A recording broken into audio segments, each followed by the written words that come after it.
eu trabalho com vegetações, com florestas, matas, cerrados, e tentando entender por que, por exemplo, lá em Manaus tem floresta amazônica e aqui em Ribeirão não. Por que não tem floresta aqui, do tipo que tem lá?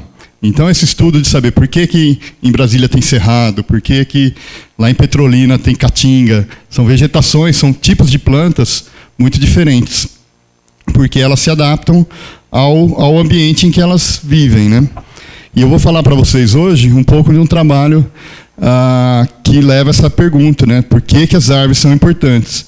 As árvores para algumas pessoas são bonitas, para outras são fonte de sujeira, né? De folhas para a calçada, mas elas são muito úteis para a gente. Então a gente vai discutir um pouquinho disso hoje. E eu queria pedir para vocês que me interrompam e façam perguntas, sempre que quiserem, tá? Para ficar uma conversa realmente, não só eu aqui falando das minhas coisas. Bom, então a gente começa aí pensando por que as árvores são importantes, e eu pus uma foto aqui de uma árvore bem diferente, né? Esse tipo de árvore, ela não tem um tronco único para levar os nutrientes e a água até as suas folhas, né? Esse tipo de árvore se chama, na linguagem comum, de mata-pau, porque ela nasce em cima das outras árvores, começa a soltar a raiz, e essa raiz que vai chegar até o chão começa a envolver a outra árvore, e a árvore de dentro acaba morrendo, daí fica ela com esse esqueleto oco por dentro. É muito interessante. Bom, quantas árvores a gente tem, né? A gente tem muitas árvores no planeta. 3 trilhões de árvores. Isso são estudos que as pessoas visitam muitas áreas e usam satélites para quantificar quantas árvores tem no planeta. Entretanto, 3 trilhões de árvores parece um número grande, mas isso é metade que tinha no tempo dos faraós, no tempo quando vocês estudam as primeiras civilizações, né, uma delas do Egito. Naquela época tinha 6 trilhões de árvores, tinha muito mais árvore. A gente perdeu metade das árvores porque foram usadas, né? As pessoas constroem barcos, casas, móveis, tudo vem de árvores, né? E aqui está uma imagem do que acontece na Amazônia. Na Amazônia tem muita transformação da floresta nativa em outro tipo do uso da terra. Os fazendeiros compram as suas terras e extraem a madeira, vendem a madeira, e depois disso eles ou fazem plantação ou põem uma pastagem para alimentar o gado, alimentar boi, que vai alimentar para a gente.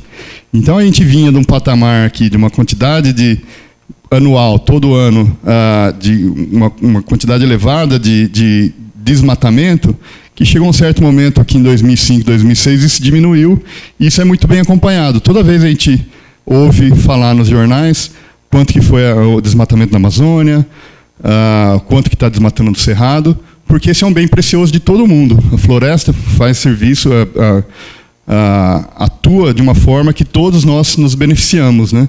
Então, se tirar a floresta e colocar outra coisa, todos nós perdemos um pouco desse serviço que as árvores fazem. Bom, efeitos antrópicos são efeitos que o homem causa na natureza, né? E tem efeitos diretos sobre a vegetação, que a gente viu, que é cortar a mata e colocar outra coisa no lugar, mas tem efeitos indiretos também. As plantas, vocês já aprenderam que elas fazem fotossíntese, né? Lembra de fotossíntese? Pega a luz, pega o CO2 e transforma em açúcar. E esse açúcar os animais usam para se alimentar. E essa quantidade de gás carbônico, de CO2, que tem na atmosfera, é fundamental para a fotossíntese. A fotossíntese pega CO2 para formar o açúcar. Ele está variando na atmosfera.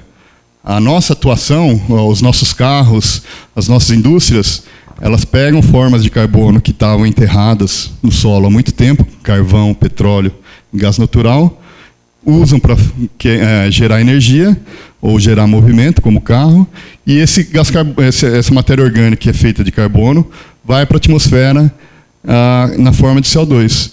Então, para as plantas, por um lado é bom, porque você está aumentando a quantidade de CO2 na atmosfera e ela usa esse CO2 para fazer fotossíntese. Aqui tem 2 tipos de planta, arroz e uma gramínea que tem um tipo de fotossíntese um pouco diferente. Mas o que está mostrando nesse gráfico é que aqui é uma concentração baixa de CO2 na atmosfera e aqui é uma concentração alta, 800. E essa concentração aqui final é a concentração normal agora. Então esse é um experimento de laboratório. Você põe as mudinhas em várias câmeras e nessas câmeras tem uma atmosfera, tem um ar com uma quantidade de CO2 diferente. E você vê, quando você põe pouco CO2, ela cresce pouco. Quando você vai aumentando a quantidade de CO2, ela vai crescendo mais. Então o CO2 realmente faz efeito, ele ajuda a planta a crescer. Ela faz mais fotossíntese, ela produz mais sementes, produz mais frutos. Então, por um lado é bom, mas a gente não sabe até que ponto esse aumento de CO2 na atmosfera favorece as espécies. A gente tem como conhecer a concentração de CO2 na atmosfera. Hoje em dia, nós temos máquinas, equipamentos que medem, pegam uma amostra de ar e vê lá quanto que tem de gás carbônico naquele ar. Mas a gente consegue também voltar no passado e medir essa concentração. E a gente viu que no passado, essa concentração varia com uma certa periodicidade, com um certo ciclo. Tem épocas que o CO2 está elevado, tem épocas que o CO2 está mais baixo. Então, naturalmente, o nosso planeta, a nossa atmosfera, ela variava em relação à concentração de CO2. E nesse período todo, que é 800 mil anos, é um período de tempo muito grande. E nesse período, a concentração de CO2 nunca foi acima de 300 e nunca foi abaixo de 180 partes por milhão. Unidades de CO2 por milhão de unidades de ar. Essa escala de tempo é bastante longa, 800 milhões de anos. Vocês têm ideia de qual é a idade da nossa espécie, do ser humano? Quando que ele surgiu? Como? 1,2 milhões. Não. Bom, depende quando a gente começa a falar de ser humano, né? A espécie Homo sapiens, a nossa espécie, surgiu aqui há mais ou menos 200 mil anos atrás. 200 mil anos atrás. A outra espécie mais próxima da gente, o homem das cavernas, lá os neandertais, eles surgiram há 500 milhões de anos e se extinguiram aqui há 30 milhões de anos atrás. Então, dentro do intervalo da espécie Homo sapiens, Homo neanderthalis, né, os homens de Neandertal, e da nossa espécie que surgiu aqui e ainda está viva, essa concentração de CO2 na atmosfera nunca foi acima de 300 partes por milhão. Onde que a gente está agora? A gente está aqui em cima, em 400 partes por milhão. A gente está vivenciando um tipo de ar, um tipo de atmosfera que não foi vista pela nossa espécie no passado e não foi vista por uma espécie muito próxima à nossa, né? Então, realmente, as atividades antrópicas estão realmente mudando a atmosfera. E qual que é o problema disso? Tem o benefício, que as plantas crescem mais, mas tem um problema em que a concentração de CO2 na atmosfera ele está ligado com a temperatura da atmosfera também. Tá? Mas antes de falar disso, eu pulei um pouquinho e vou falar dessa figura aqui. Essa figura mostra como que a gente faz para medir essa concentração de CO2 no passado. Como é que a gente mede a atmosfera de um tempo antigo, né? De milhares de anos atrás? O jeito que os cientistas descobriram é que eles vão lá na Antártida, é um continente que tem muita neve, e essa neve não derrete, e todo ano vai caindo neve. Então a quantidade de neve vai aumentando, e quando a neve cai, ela aprisiona algumas bolinhas de ar. Então o que eles fazem uma perfuração na neve e coletam esses pedaços, esses blocos de gelo, que a gente chama de testemunhos. Então, desses testemunhos, a gente fatia ele em fatias pequenas, derrete a neve, deixa extrair o gás que tem lá e mede a concentração de CO2 naquele gás. Bom, uma coisa interessante também em relação a essa questão do CO2 é um fato que intrigou os cientistas por muito tempo. Nessa figura aqui, onde tem esses bloquinhos, foram lugares onde as pessoas começaram a fazer, pela primeira vez, agricultura. Começaram a cultivar arroz, trigo, cana-de-açúcar, milho, batata, amendoim, várias culturas diferentes, e todas elas datam em torno de 8.000 a 2.000 anos atrás. Então, a nossa espécie tem 200.000 anos, mas só conseguiu começar a fazer fotossíntese não, conseguiu fazer agricultura nos últimos 8.000 anos. E essa agricultura surgiu em vários locais do mundo de forma independente. Não é que alguém descobriu que se plantando uma semente, esperando a planta vai nascer e gerar mais sementes que você pode usar, não é que uma pessoa descobriu aqui, informou a outra que estava aqui, que informou a outra aqui, que informou a outra aqui ou aqui. Essas coisas surgiram sem as pessoas se conversarem ou passar esse conhecimento, né? Porque essa aqui é uma época muito antiga, é pré-histórico, né? Então, teve alguma coisa ecológica que influenciou esse início dessa atividade. Então, o que a gente acredita é que a concentração de CO2 na atmosfera chegou num ponto mais elevado em que valia a pena plantar uma semente, esperar a planta nascer e colher o fruto dela, do que ficar andando, vagando por aí, procurando comida, como era o sistema anterior, de caçador-coletor. Então, antes da agricultura, o ser humano era caçador-coletor. Eram grupos pequenos que ficavam viajando atrás de recursos para se alimentar. E com essa ideia, né, inovadora de se fazer agricultura, facilitou o estabelecimento de cidades, com cidades veio a cultura, e com a cultura a civilização que a gente conhece hoje. Então a gente está aqui em cima, e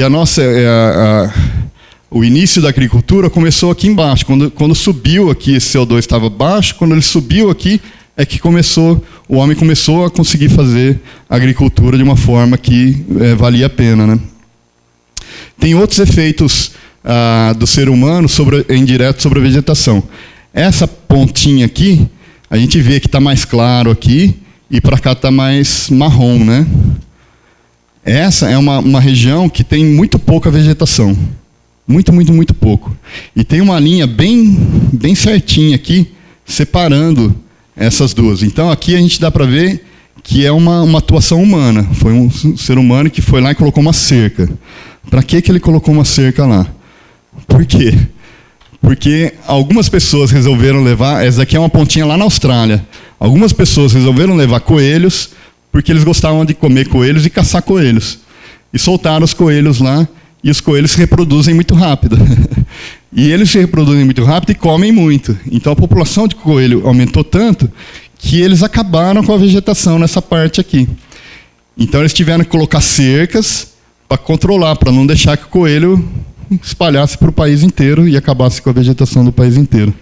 Então a introdução de uma espécie nova no ecossistema que não estava acostumado, que não tinha o predador natural para o coelho, faz uma diferença muito grande, porque esses animais acabam se alimentando da vegetação e acabando com a vegetação de lá.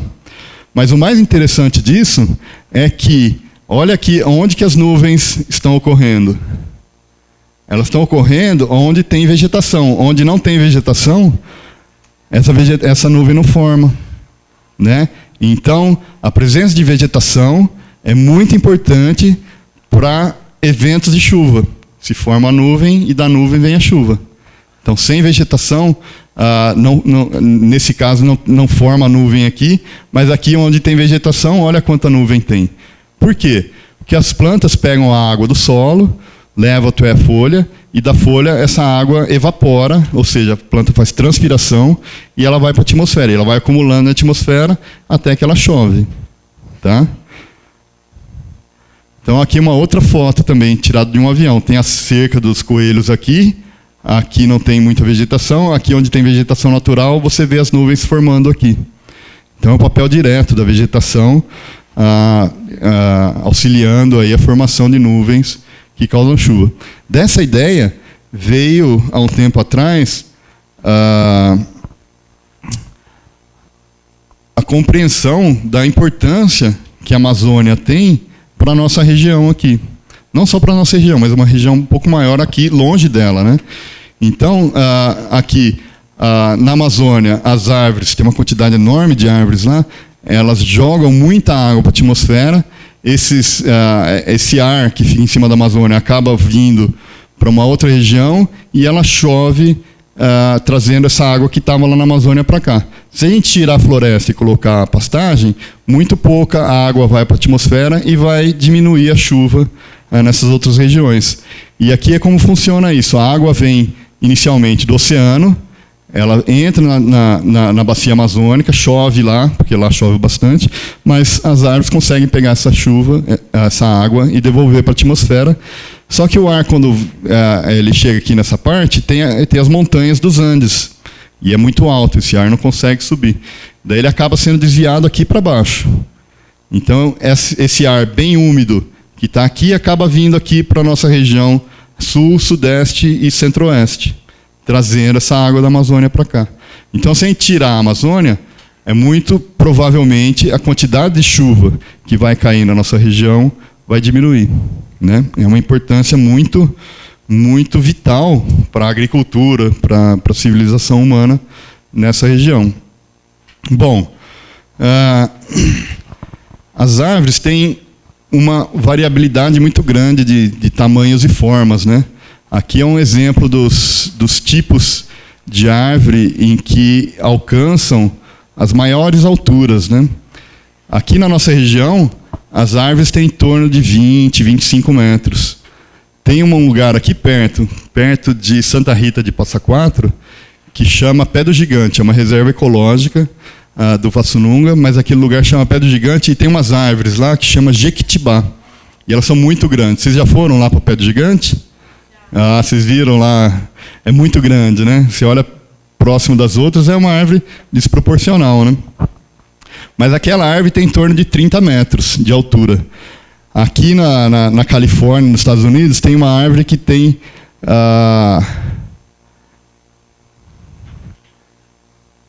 115 metros de altura e 28 metros de diâmetro, de circunferência.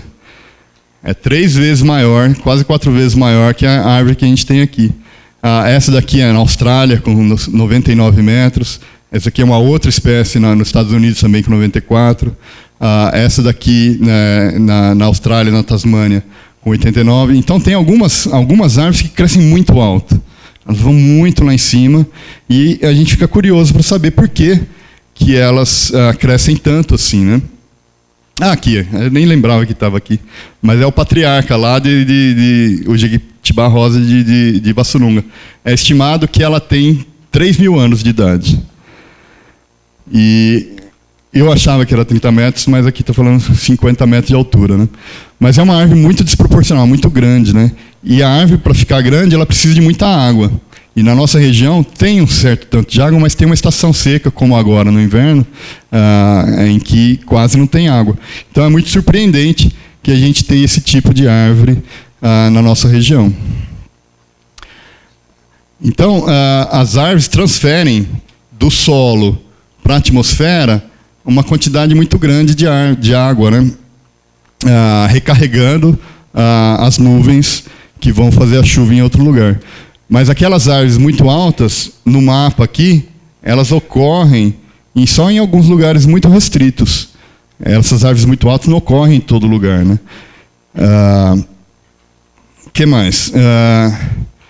Um outro lado em que as árvores nos impressionam, né, é que elas podem, por exemplo, viver muitos anos, né? Essa árvore aqui foi descoberta também lá nos Estados Unidos, numa região relativamente seca.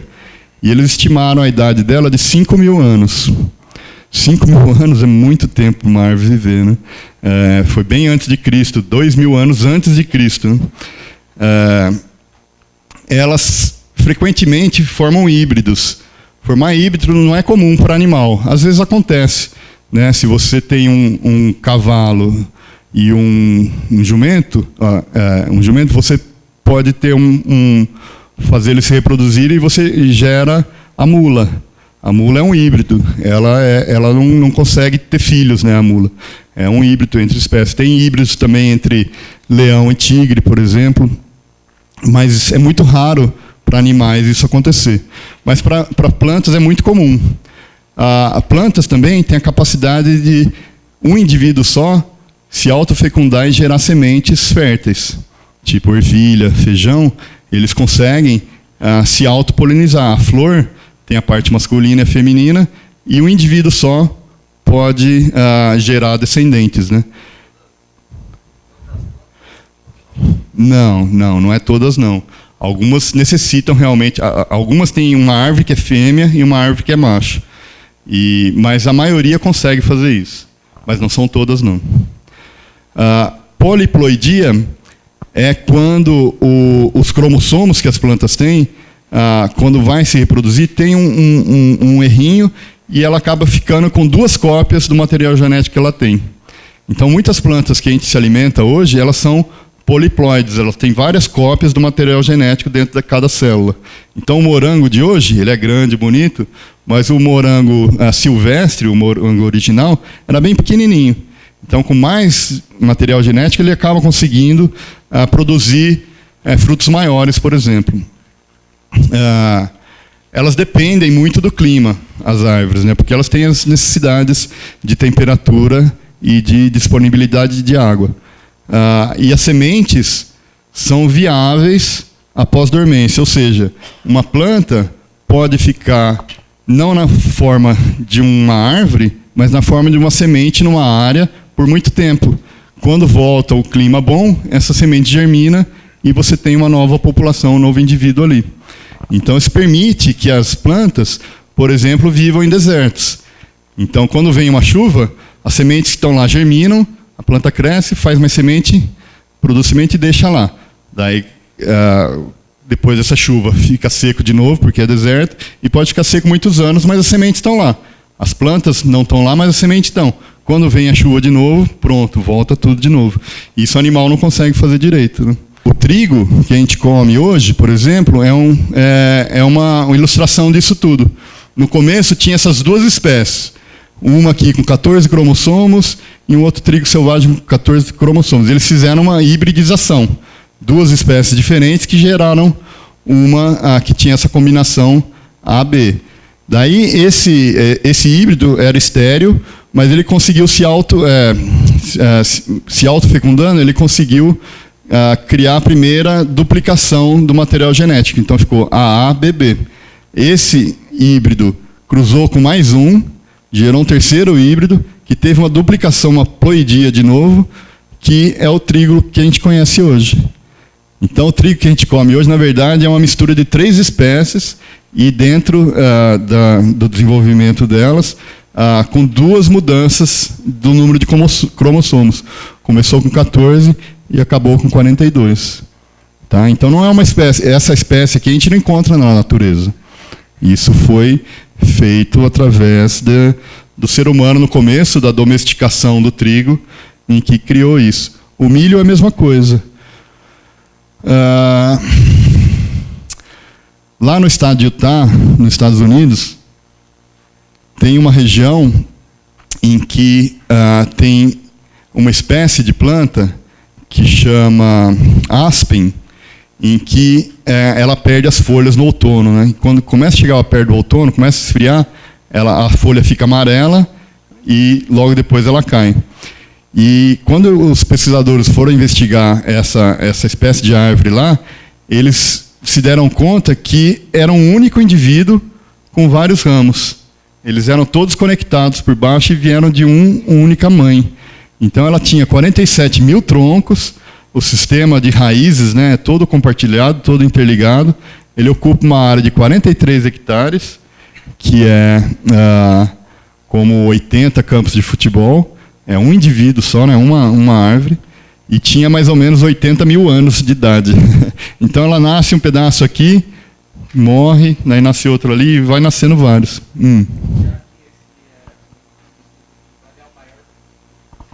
De planta parece que sim. Uhum.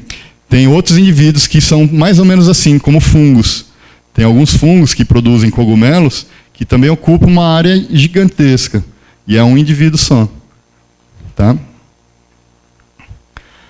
Tá, então como que as plantas surgindo no nosso planeta modificaram a vida do nosso planeta, dando oportunidade para outros organismos surgirem, né? Aquilo que a gente estava falando no começo, aqui é 500 milhões de anos atrás. O que a gente estava falando antes era de 800 mil anos atrás, tá? Bem no comecinho. Esse aqui é um tempo muito mais antigo, né? Aqui há 500 milhões de anos atrás não tinha vida na Terra ainda, tinha só dentro da água, só no mar. Na superfície dos continentes não tinha vida ainda. E aqui por volta de 400 mil anos, que as plantas começaram a sair da água e ocuparam a Terra. E para fazer isso elas desenvolveram as folhas. A folha é um órgão da planta especializado em fazer fotossíntese, né? Então ela saiu de uma condição aquática dentro da água que não tinha folha e ocupou o sistema terrestre quando elas conseguiram desenvolver as folhas. E quando as plantas ocuparam a Terra, a quantidade de CO2 na atmosfera caiu muito. Depois essa quantidade subiu um pouco, desceu por causa de atividades vulcânicas, mas aqui nesse passado mais recente, a quantidade de CO2 na atmosfera permaneceu aqui abaixo de 1.500. Então as plantas invadindo o planeta mudaram a concentração da atmosfera do CO2. Aqui também um histórico.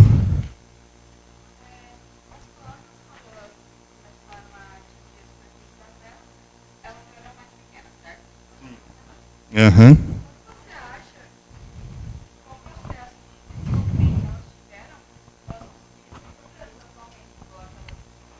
Uhum. São vários passos, né? No começo, as plantas que invadiram a Terra e que conseguiram desenvolver folhas eram aqueles musgos. São musgos que são bem pequenos. Na época chuvosa, você pode ver algumas árvores que tem na sua casca esse musgo grudado lá.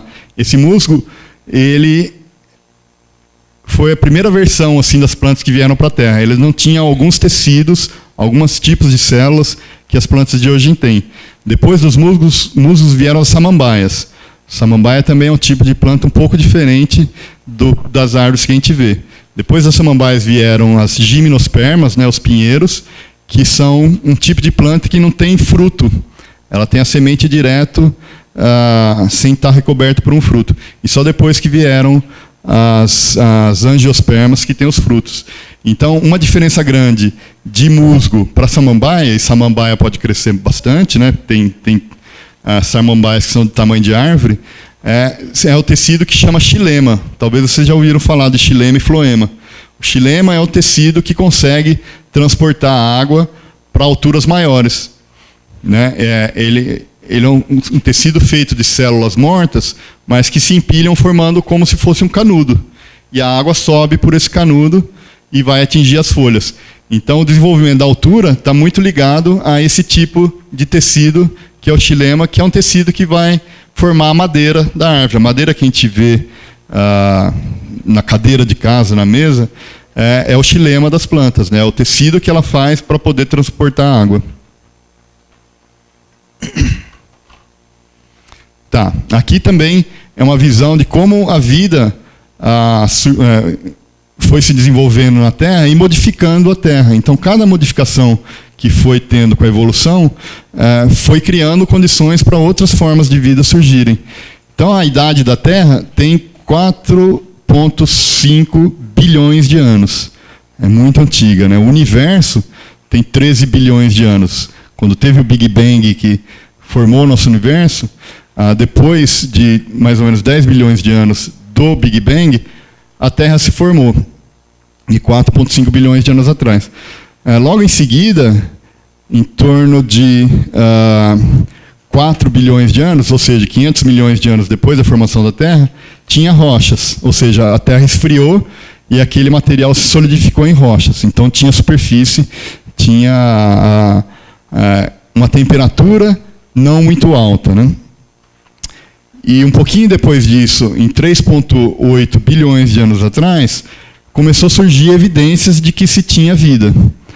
A fotossíntese, por exemplo, era um processo que pega o CO2 do ar e ela muda um pouquinho os tipos de átomo de CO2 que tem na matéria orgânica. Então, vendo essa mudança, a gente consegue entender que o processo de fotossíntese já estava acontecendo, embora a gente não tenha fóssil dessa idade, de 3,8 bilhões de anos atrás.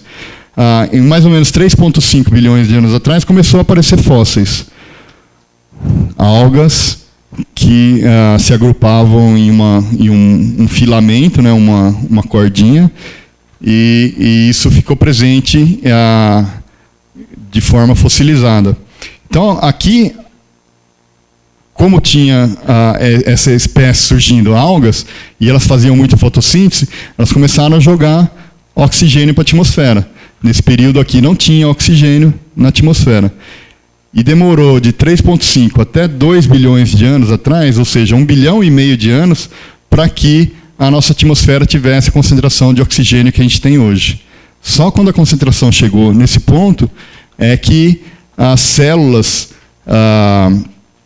eucarióticas, né, as células de animais que têm núcleo, ou seja, não as bactérias, os organismos eucarióticos, surgiram, porque eles usam a respiração, eles usam a mitocôndria para quebrar a matéria orgânica, combinar com o oxigênio para gerar energia, né, ao contrário da fotossíntese. Então, primeiro precisou acumular oxigênio suficiente na atmosfera e só depois os organismos que usavam esse oxigênio na respiração puderam surgir. E eles só surgiram porque a fotossíntese aconteceu e causou essa mudança na atmosfera. Bom, de lá para cá, de 1,5 bilhão de anos para cá, é que a vida se desenvolveu de uma forma mais rápida, né? Criando essa diversidade de espécies que a gente tem hoje. E de 1,8 bilhões até mais ou menos 500 milhões de anos atrás, a vida era restrita à água, aos oceanos e rios. Só nesse último pedacinho aqui, nos últimos 500 milhões de anos, é que a vida ocupou os continentes, a parte terrestre. Tá, e como é que a planta faz essa troca gasosa? Isso aqui é um pouquinho mais técnico, né? Um pouquinho mais de informação. Mas as plantas, nas suas folhas, elas têm esse órgão que chama estômato. Esse estômato, ele abre e fecha. A planta consegue controlar ele. Ele precisa abrir, porque o CO2 da atmosfera precisa entrar na folha para ela fazer a fotossíntese, mas se ela fica com ele muito tempo aberto, a água que está aqui dentro sai, evapora, né? Tem a transpiração, e a planta tem que tomar cuidado, ela não pode perder muita água. Então ela fica controlando quanto o estômago está aberto, dependendo de quanta água ela tem e dependendo de quanto carbono ela precisa, quanto CO2 ela precisa para crescer, né? Bom, outras coisas que mostram a importância das árvores, né? É muito comum em ecologia, hoje em dia, a gente falar de serviços ecossistêmicos. São coisas que acontecem no ecossistema que a gente pode falar, não, isso é importante para a gente, então vamos chamar isso de serviço, assim fica mais fácil de conservar esse processo que ocorre nos ecossistemas e que beneficiam a gente. Um exemplo muito comum de serviços ecossistêmicos é a polinização feita por abelhas, principalmente, e alguns outros insetos. Se você tem uma plantação, a polinização é muito importante para que ela aumente a quantidade de frutos produzidos. E as abelhas fazem esse serviço para a gente. Elas visitam folha por flor por flor, e levam o pólen de uma flor para outra, e isso aumenta a produção. Se não tiver abelha, esse serviço acaba, essa polinização acaba, e a produtividade dos produtos agrícolas que a gente come diminui bastante, né? Mas outros fatores positivos. Por que as plantas fazem essa transpiração? Elas acabam diminuindo a temperatura do ambiente. Porque a energia que vem do sol, ela pode chegar, se você vai lá no sol, você sente a sua pele esquentando, né? A energia esquenta.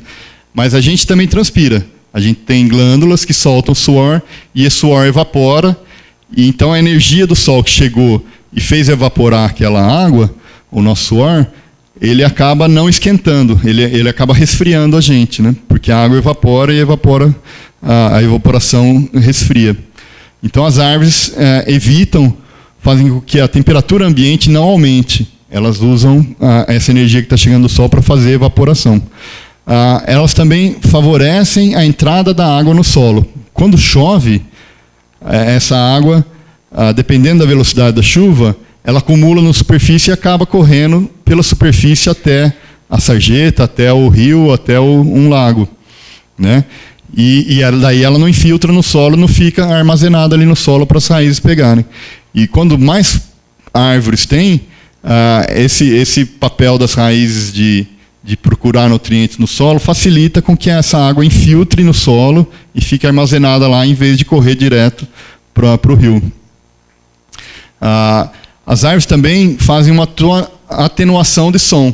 Então, se você tem uma avenida muito movimentada e não tem árvore nenhum, o barulho dos carros, o barulho do pneu passando no asfalto fica muito alto. E se não tem a barreira da árvore para impedir que esse som caminhe muito, e fica um distúrbio muito grande. Então, por exemplo, hospitais que ficam em avenidas muito movimentadas, com muito barulho, os pacientes que ficam internados lá, eles sofrem um pouco mais, porque tem aquele barulho que incomoda. E as árvores acabam atenuando essa poluição sonora, né?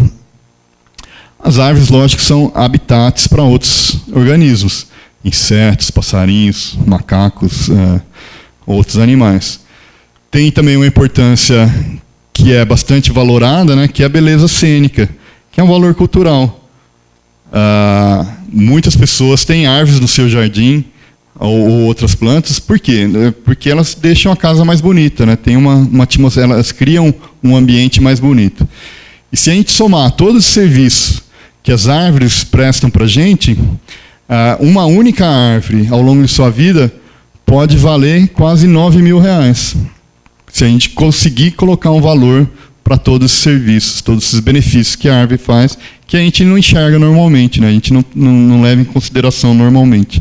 Então, as árvores são muito importantes, e quando a gente coloca o valor em reais, em dinheiro, a gente vê que é bastante. Agora, multiplica esses R$9.000 pelos 3 trilhões de árvores que a gente já cortou, né? Dá um valor muito, muito, muito grande. Bom, o que a gente faz aqui em Ribeirão Preto, né? Essa aqui é uma imagem daqui da USP. A gente está por aqui, assim, mais ou menos. Aqui é o Hospital Universitário, aqui é o Departamento de Biologia, e aqui no fundo da USP tem uma área de reflorestamento, chama as florestas da USP, né? Nessa parte mais amarela aqui, é uma área que foi reflorestada. O pessoal da Prefeitura da USP foi lá e plantou várias mudas. Essa árvore que não está marcada com cor é uma área de preservação permanente, chama APP. Então aí a gente não mexe. E aqui em azul, verde e roxo é uma área que foi plantado várias espécies de árvores com a ideia de se criar uma reserva com espécies de árvores que ocorrem originalmente na nossa região, para formar um banco genético, um banco de diversidade. Então, as pessoas foram em áreas que estavam relativamente preservadas, procurando essas espécies, e de cada espécie escolheram 30 matrizes, 30 árvores mães, e delas coletou sementes. Então, normalmente o reflorestamento é feito com sementes de uma árvore só, de uma mãe só. Aqui eles pegaram 30 mães diferentes para cada uma das 45 espécies, para aumentar essa diversidade e criar um banco de diversidade genética que, em algum ponto, vai começar a produzir muitas sementes que podem ser usadas em outros reflorestamentos. Essa ideia surgiu na década de 80, faz um bom tempo atrás. A floresta foi plantada na época de 2000, começando no ano de 2000. Porque naquela época se cortava muito, tinha muito desmatamento aqui ainda. Hoje em dia, de 2010 para cá, esse desmatamento caiu. Por quê? Porque sobrou pouco primeiro e as leis são mais duras, né, hoje em dia. Então, aqui no campus da USP, a gente tem uma floresta plantada com a ideia de que ela vá fornecer sementes com essa variabilidade genética importante para que se repovoe outras áreas. Então, ele começou aqui no ano 2000, tem aproximadamente 75 mil árvores lá, de 45 espécies daqui das bacias do Rio Pardo e Mogi Guaçu, daqui da nossa área. Está desatualizado, né? Essa área já teve 3 incêndios, mas há 2 semanas atrás uma outra área ali dentro queimou de novo. Então tem pessoas que passam por lá e ou por um descuido acabam acendendo fogo, ou por intencionalmente mesmo, né? Então é uma área muito sensível, ela acaba sendo muito exposta ao fogo, mas a gente sempre volta lá e continua plantando mais mudas, né? As novas leis falam que hoje em dia uma área de reflorestamento precisa ter 80 espécies. Então a gente já tem 45 espécies. Agora o nosso trabalho no futuro é escolher mais 35 espécies para ir plantando nessa área do banco genético. E a gente está sempre procurando novos parceiros, novas pessoas que queiram se envolver com esse trabalho. Pessoal, era isso que eu queria falar para vocês.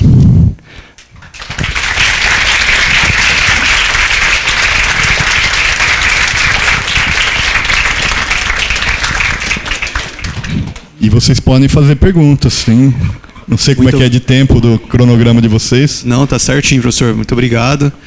Perguntas, pessoal. Pode levantar a mão quem quiser fazer alguma pergunta.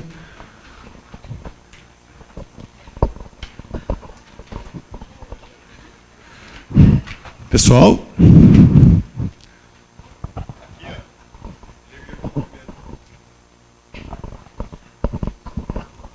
As árvores são os organismos que mais produzem oxigênio? Boa pergunta, hein? Por um bom tempo, as pessoas chamavam a Amazônia do pulmão do mundo, né? Porque tem tanta árvore lá, tem tanta folha, tem tanta fotossíntese acontecendo, que, lógico, durante a fotossíntese se produz oxigênio e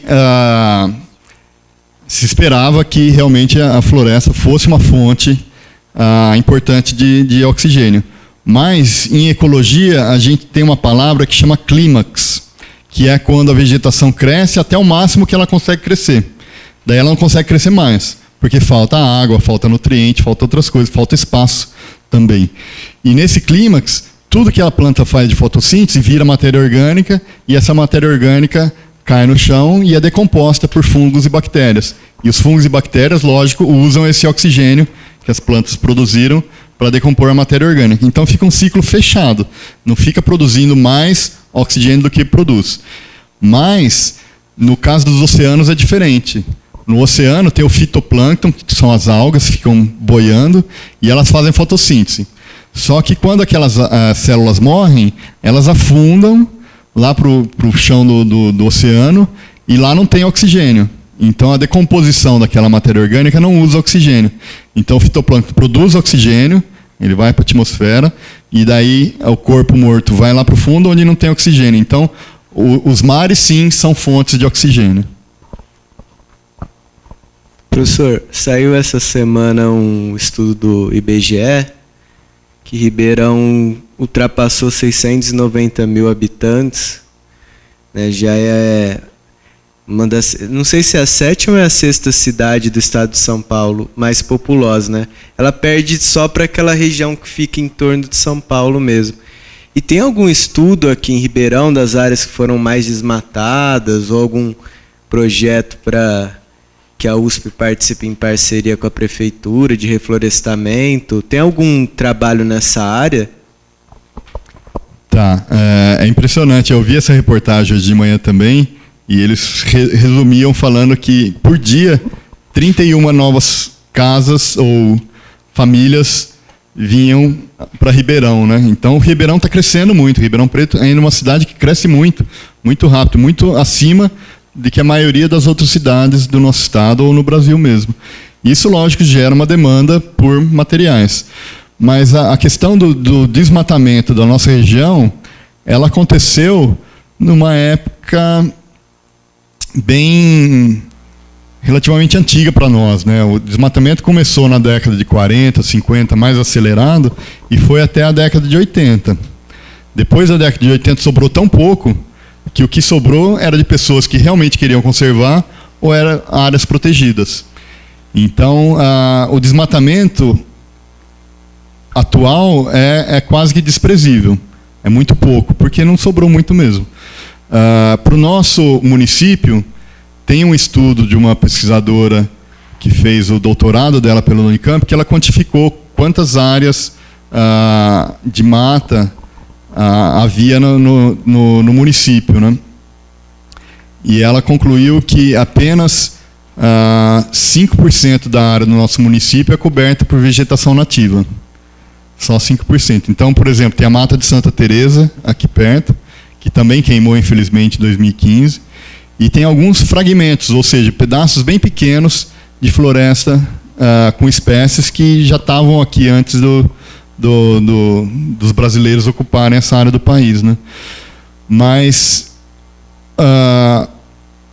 existem esses projetos de reflorestamento aqui no campus, e tem um outro que fica perto da Anguera, lá onde que eles vão reflorestar também. Tem uma esqueci o nome agora, eu acho que é Reserva Ecológica do Guarani, não lembro direito, mas é uma área que estão reflorestando também. A Secretaria do Meio Ambiente da cidade, do município, junto com o Instituto Florestal. Então tem alguns programas de reflorestamento sim, mas são poucos. Tem o assentamento também, o assentamento do... A memória não ajuda, né? Mas tem um assentamento lá perto do Rio Mogi Guaçu também, que eles fizeram um bom trabalho de reflorestamento, que foi junto com a professora do departamento que criou esse banco genético. Então tem alguns esforços, sim, felizmente.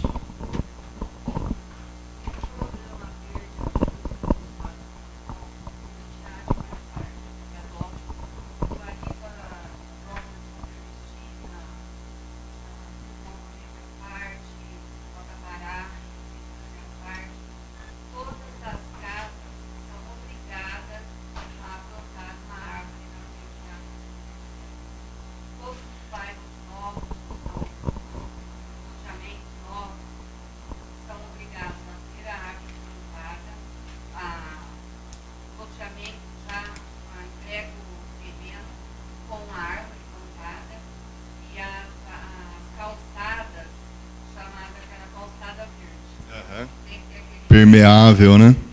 Uhum. Isso é muito importante. Uhum. Eu acho que para aprovar a construção de uma casa nova, no final para ter o habite-se, a prefeitura exige que tenha uma muda de árvore plantada na frente, pelo menos. Então isso tem em lei, sim, mas às vezes não é respeitado, né? Às vezes as pessoas plantam uma muda, ganham o habite-se e depois tiram aquela muda. Por quê? Então, tem que acompanhar, né? Aqui. Sim, sim. Infelizmente, como a gente identifica que tem um valor muito grande, é importante que o poder público monitore e regulamente essa situação, né? Porque realmente as árvores fazem diferença, sim, no clima, ajudam muito. É que algumas pessoas não querem que as folhas caiam na frente da sua calçada, né? Tem que varrer, ter o trabalho. Mas o benefício das árvores é muito grande, sim.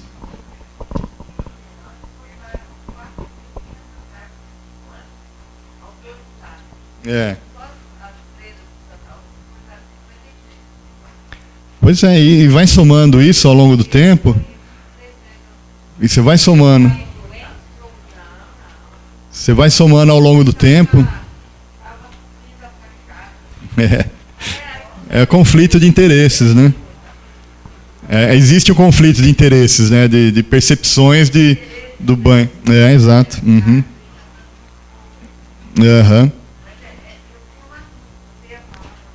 Não, pode falar.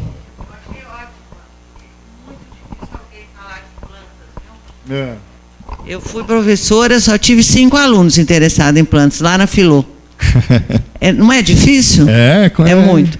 Agora, eu tenho uma dúvida, é dúvida mesmo. A Amazônia, ela produz, vamos chamar assim, né, a chuva para nós. E o desmatamento mais abaixo provoca o quê? Em relação à chuva que vem? Provoca calor só. Na borda da Amazônia, né, tem o arco do desmatamento, que é lá Mato Grosso, o sul do Pará, que tem uma transformação muito mais acelerada do desmatamento, porque a fronteira agrícola consegue produzir. No meio da Amazônia, a produção de agricultura é muito fraco, né, porque o solo é pobre. Não, isso sim, mas então, eu queria ver a árvore que fica no caminho está sendo desmatado, Mato Grosso, está tudo desmatado, ela seguraria um pouco dessa água, né? Sim, sim. E segurando a água, ela evita grandes acidentes ou não? Sim, com certeza. Isso que eu queria saber. Porque também não é só a Amazônia, todo mais desmatado produz uma mudança no clima. Sim. Então, é isso que precisa saber, né? Todo mundo fala da Amazônia, e, na verdade... Exato. É porque lá ainda tem muita floresta, felizmente. E aqui a gente já cortou muito, né? A gente cortou 95% nesse município. Não, mas está provocando um desajuste nas tempestades e tudo, né? Exato. Não tem aparador da água. Ela vem com uma velocidade, ganha as árvores e não atenuam. encontra anteparos. As árvores atenuam a velocidade do vento, a força do vento, a frequência. Segura um pouco de água, tromba d'água. Aí tem um menino que sabe disso, o Celso aí. De acidentes. Então, tá bom. Não, obrigado. Tinha mais uma pergunta aqui na frente. Quem tinha erguido a mão? Atualmente existem 3 trilhões e 40 mil espécies em todo o tempo da Terra. Qual foi o ápice de mais árvores existente? Sim, são 4 trilhões de indivíduos, de árvores. Não são 4 trilhões de espécies. Mas a época melhor para as plantas foi no período geológico justamente chamado Carbonífero, que é um pouquinho antes do aparecimento dos dinossauros na Terra. Então era uma época em que as plantas cresciam muito, porque tinha muito CO2 na atmosfera, e elas produziam muito rápido, né? E foi nessa época que os restos dessas antigas florestas que geraram as reservas de petróleo, que estão enterradas, de petróleo e de carvão mineral. O carvão mineral é que é usado por indústrias para derreter aço, para... é difícil falar, não sei. Mais alguma pergunta?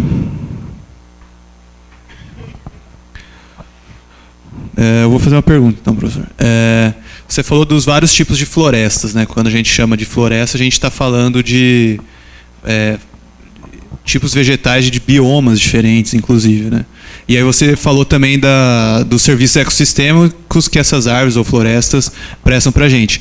Eu queria saber um pouquinho melhor se existem diferenças, por exemplo, uma floresta de savana, uma mata amazônica ou a da caatinga, se existem diferentes serviços ecossistêmicos ou importâncias, não necessariamente que a gente chama de serviços, de cada tipo de vegetação, ou se não, porque a gente sempre fala muito da floresta amazônica, então assim, seria melhor simplesmente todo lugar ser floresta amazônica para a gente, ou não? Existem as particularidades e cada tipo de vegetação vai ter a sua importância própria e motivos para ser preservada, por exemplo. O motivo principal de preservar vegetações diferentes é porque nessas vegetações tem espécies de plantas diferentes. Então, uma espécie que cresce na Caatinga, ela não cresce na Amazônia, porque ela é adaptada pelo aquele clima da Caatinga, que é seco e quente. As espécies da Amazônia são especializadas em lugar que chove muito, e a temperatura é quente, mas não é tão quente. Então, tem isso que você falou, os biomas, né, são as principais comunidades do Brasil. A gente tem o Pantanal, a gente tem o Cerrado, a gente tem os Pampas, tem a Mata Atlântica, tem a Amazônia e tem a Caatinga. E cada bioma desses tem um conjunto de espécies diferente e, por exemplo, a gente ainda conhece muito pouco, mas existe muita exploração nos produtos químicos que essas plantas produzem.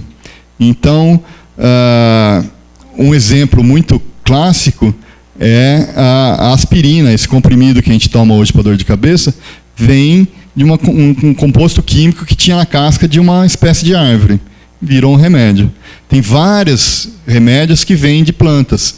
E se a gente perder a biodiversidade, conservar só a Amazônia e não conservar a Caatinga, com certeza a gente perde a oportunidade de encontrar espécies muito úteis nesses outros ambientes. Então, certamente a gente precisa preservar a biodiversidade, não só a vegetação.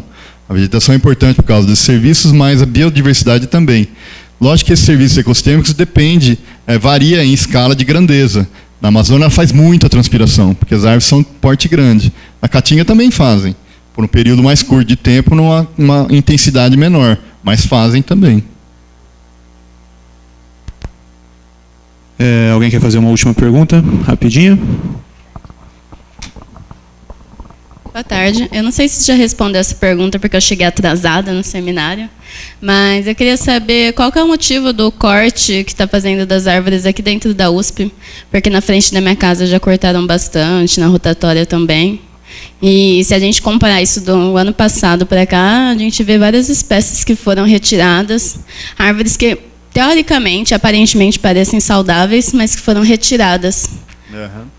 Tá, eu vou falar até onde eu sei, porque eu não sou especialista em mortalidade de árvore, mas a decisão de se cortar uma árvore é tomada em conjunto com os funcionários da prefeitura, que tem uma comissão do meio ambiente, em conjunto com um engenheiro florestal da prefeitura da cidade, não da prefeitura do campus. Então, para ter autorização, precisa do laudo desse engenheiro florestal da prefeitura do município de Ribeirão Preto. Uma coisa que aconteceu que aumentou muito o corte das árvores foi que em 2014 aqui a gente teve uma seca muito grande. Lembra como estava o reservatório do Cantareira, aquele medo de que ia faltar água durante a Copa do Mundo, porque teve uma seca muito grande. Aqui em Ribeirão Preto, eu fiz as contas, normalmente chove 1.500 milímetros de chuva, choveu 700, choveu metade.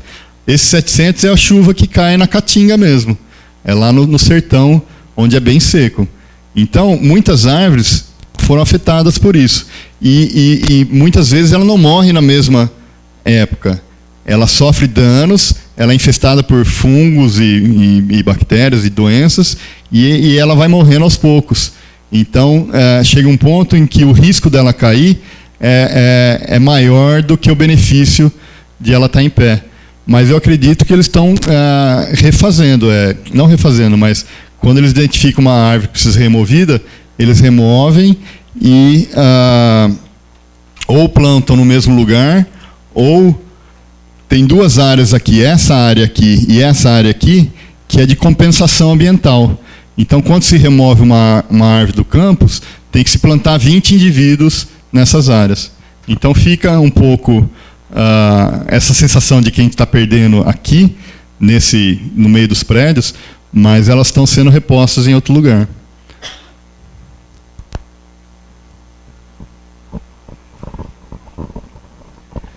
Queria agradecer ao professor pela palestra, muito obrigado.